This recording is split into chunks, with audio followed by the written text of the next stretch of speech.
paling tinggi di ADB, Asian Development Bank, yang berlokasi di Filipina.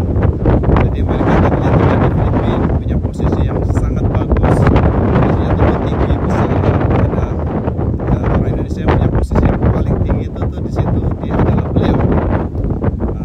Pada waktu itu tampaknya ada pertemuan antara Presiden Jokowi dengan Presiden ADB, dan tidak lama berselang ada beberapa orang kata Bu Lucy menghubungi Pak Bambang, ya. Jadi saya dengarnya Bu Lucy bilang Pak Bambang menolak karena ini adalah pekerjaan yang sangat berat. Bayangin membuka kota di tengah hutan belantara, ya. Membuka kota di hutan, membawa investor, membuka gitu tuh, membawa orang, aduh pusingnya. Jadi Pak Bambang itu sebenarnya menolak, kata sih, ya. Jadi yang sudah ceritakan sampai dia dua tiga kali gitu. Akhirnya demi bangsa dan negara beliau terima gitu, ya. Jadi pekerjaannya yang bagus itu yang ini ditinggalin terus ke Jakarta lah untuk ngurusin IKN ini.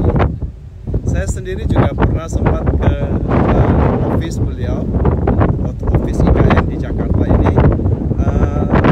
Tidak semegah yang ini yang kita bayangkan, karena personalnya cuma 70 orang yang kerja dengan anak-anak muda gitu. Saya tidak seperti yang saya bayangkan, ya. Jadi waktu itu jadi ya maksudnya dalam cukup sederhana lah menurut saya, ya, setingkatnya. Nah, apa yang saya lihat juga bahwa ternyata dari Bu Lucy juga sempat menceritakan. Jadi pada waktu itu kurang lebih sekitar 11 bulan setelah beliau Pak Bambang diangkat jadi otorita IKN. Nah, kita kan selalu pikir, wah IKN ini kan mungkin uangnya gede, men, ya. Wah, banyak perdananya pasti bagus gitu loh.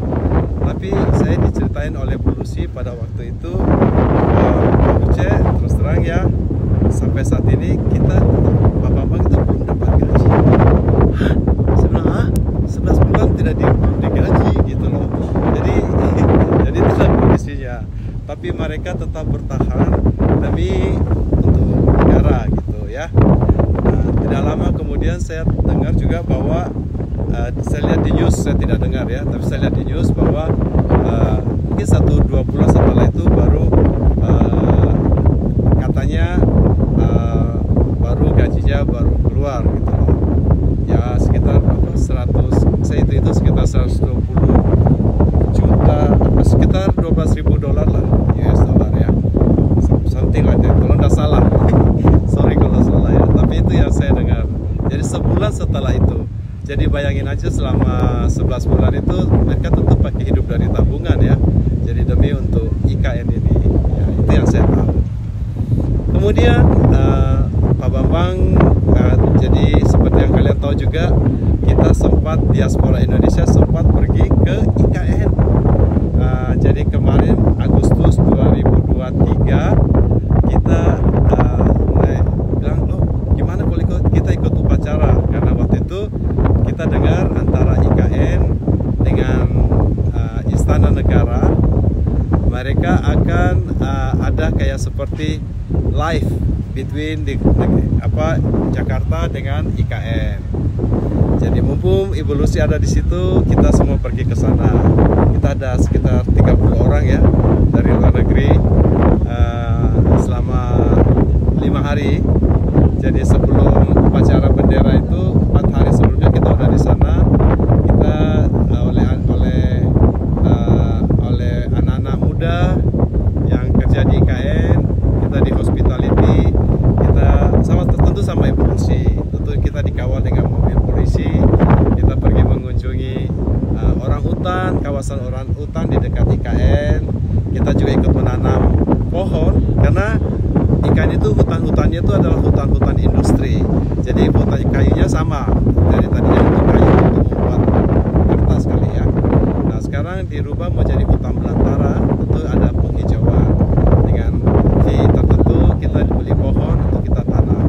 Masing-masing biasa kita tanam. Saya juga ada tanam, ada nama saya di situ.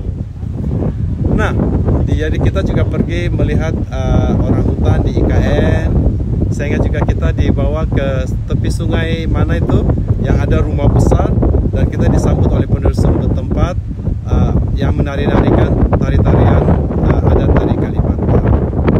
Juga kita bekerja dengan diaspora. Jadi selama ini Ibu Lucy Susantono sebagai istri Pak Bambang tentu juga mengepalai Dharma Wanita, ya, ibu-ibu di situ. Jadi digabungkanlah antara Dharma Wanita di IKN dengan diaspora Indonesia saat ini di ADN Global, yaitu pimpinan Pak Iwan yang ada di Australia saat ini. Dulunya kan Ibu Kartini yang di Oman, di Qatar. Nah, sekarang oleh Pak Iwan di Australia. Tapi ada kerjasama MOU antara diaspora Indonesia dan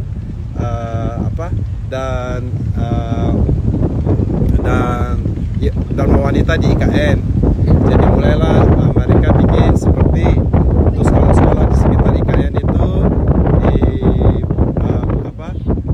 diajarkan untuk bahasa Inggris, terus kemudian gantian, terus ada diatur program untuk buku-buku untuk diberikan pada sekolah-sekolah itu, ya.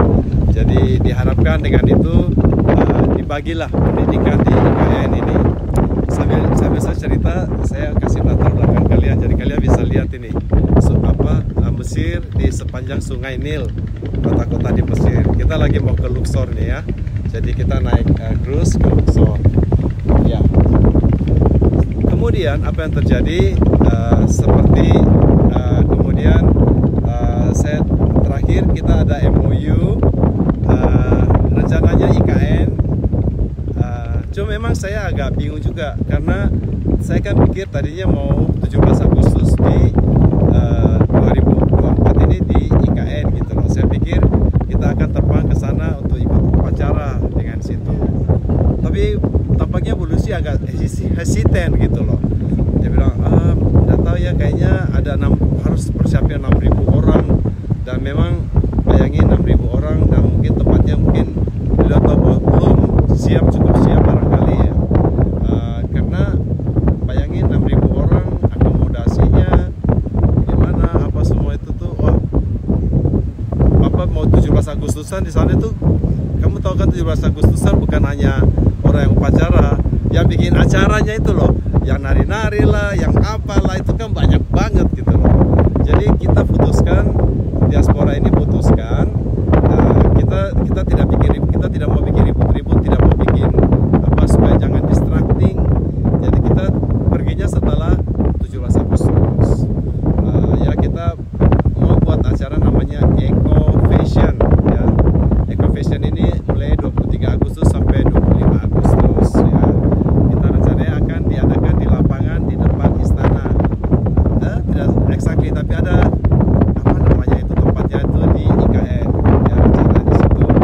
Jadi rencana Eco Fashion ini, karena IKN ini saya dengar IKN ini akan serba eco friendly. Jadi mobil yang punya bensin tidak boleh masuk ke situ, harus mobil listrik.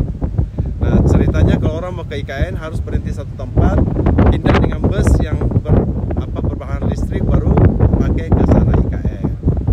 Along way, aku dengar juga banyak cerita-cerita IKN ini, ya. Jadi kebetulan waktu saya pas ke sana tahun lalu 23 Agustus, saya ketemu dengan ada satu, saya ke mana itu, Tarakan, terus ada pulau di situ. Saya ketemu ada satu anak muda cerita, saya punya bisnis, katanya bisnisnya bikin es batu.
memang IKN ini banyak banget resikonya ya. Bayangin aja hutan, tengah hutan kamu harus bangun infrastruktur, airnya bagaimana ya. Jadi Pak Basuki cerita kalau dia mau ke IKN gimana, kalau mau mandi aja susah katanya. Ya betul, karena ini baru mau buat damnya, airnya bagaimana, terus belum juga pembebasan lahan tanah. Nah, orang-orang yang mau tanahnya dipakai tahu bahwa mau jadi ibu kota negara, harga tanahnya dinaik-naikin, sengaja ditahan-tahan. Hanya menghambat tuh pembebasan lahan tanah. Tidak bisa bangun jalan tolnya tidak ada, tidak bisa masuk ini barang-barang berat dari ini untuk bangun IKN, tidak bisa kalau tidak ada jalan tolnya. Dan kita tahu kalau pakai jalan lokal itu waktu ke sana ya, dari Balikpapan ke IKN itu 2 jam. Itu sudah seperti terbang kita itu balap udah pakai dikawal dengan mobil polisi loh. Bayangin kalau tidak, aduh saya kira itu 3 jam, jalannya berlubang-lubang apa gitu. So jalan tol itu emas, tapi jalan tol tidak bisa dibangun karena melewati daerah masyarakat yang tidak mau membebaskan tanahnya. Jadi sangat buas di malakama juga gitu. Jadi susah, belum itu harus dipikirkan, belum lagi pembangunannya bagaimana, belum lagi mencari investor. Saya kira itu memang banyak banget ya. Jadi bisa mengerti lah kalau Pak Bambang bisa kewalahan ya. Tapi in the meantime kita ada tanya-tanya di antara kita sendiri di grup tentang gimana nih diaspora, apa yang kita lakukan. Ya Bu Lucy sih berharap kita semua tetap harus mendukung, karena beliau bilang sekalipun dia tidak di bagian dari IKN, tapi dia bisa mewakili kita dari diaspora dan berhubungan dengan IKN yang ibu-ibu dan wanita tentu beliau kenal semua. So itulah sedikit cerita dari gua ya tentang IKN, kenapa Pak Bambang resign. Saya tahu kalian dari kemarin semua pada tanya saya, tanya dari mana-mana lah, semua pada tanya saya, Pak Buce gimana nih ceritanya, ada apa, what happened, kenapa? Saya bilang, jadi saya sendiri juga tanya Bu Lucy bilang, Pak Buce sebelum keputusan SK turun, saya sebaiknya jangan ngomong dulu. Jadi beliau juga tidak kasih saya apa-apa, tapi saya cerita berdasarkan cerita yang dulu pernah beliau beritahukan pada saya.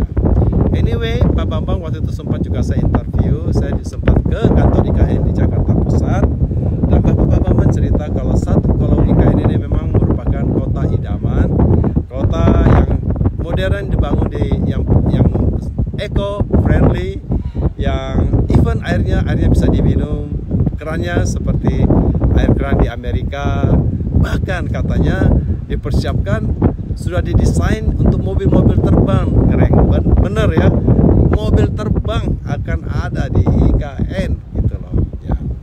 Waktu saya tur selama ini di Egypt nih, di Mesir nih, saya sempat juga melihat kota lama.